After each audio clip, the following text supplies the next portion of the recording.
साईबाबाच्या पावनभूमीमध्ये राज्यामध्ये बंदी असलेल्या गोहत्या करून गोमांस विक्री केला जात असताना शिर्डी येथील कालिका नगर जुने मटण मार्केट येथे बजरंग दल, गोरक्षक दल, राहता प्रखंड व शिर्डी पोलिसांच्या मदतीने कारवाई करण्यात आली।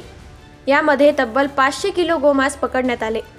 2 पत्र्याच्या शेडमध्ये गोहत्या करून आणलेले 500 किलोपेक्षा जास्त असणारे गोमांस साईबाबा मंदिर परिसरामध्ये सर्रासपणे विकल्या जात असताना देखील स्थानिक पोलीस, इथे राहणारे स्थानिक रहिवासी यांना ही गोष्ट लक्षात आली नाही। त्या ठिकाणी जिहादी खुलेआमपणे दुकान मांडून बसले आहे।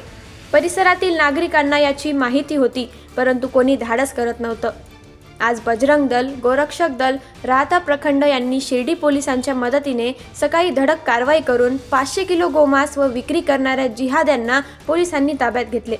या संदर्भात शिर्डी पोलीस ठाण्यात गुन्हा दाखल करण्यात आला असून घटनास्थळी शिर्डी पोलीस ठाण्याचे पोलीस उपनिरीक्षक Thakur, police constable Rajput, police constable Jarad, police constable Suryavanshi, constable Zarekar आदी पोलीस कर्मचारी उपस्थित होते।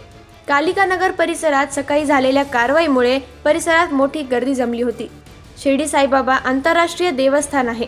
देवस्थानच्या परिसरामध्ये अशा प्रकारचे कृत्य करणे अतिशय निंदनीय आहे। नमस्कार, सुदर्शन न्यूज मध्ये सर स्वागत। आपण आता या शिर्डीच्या कालिका नगर परिसरामध्ये आहे आणि आज या ठिकाणी सकाळीच या साईबाबाच्या पावनभूमीमध्ये या ठिकाणी गोमांस या ठिकाणी कापून त्या ठिकाणी विकल्या जात असताना बजरंग दलाच्या साहाय्याने व शिर्डी पोलिसांच्या साहाय्याने या ठिकाणी मोठी रेड या ठिकाणी पडलेली आहे।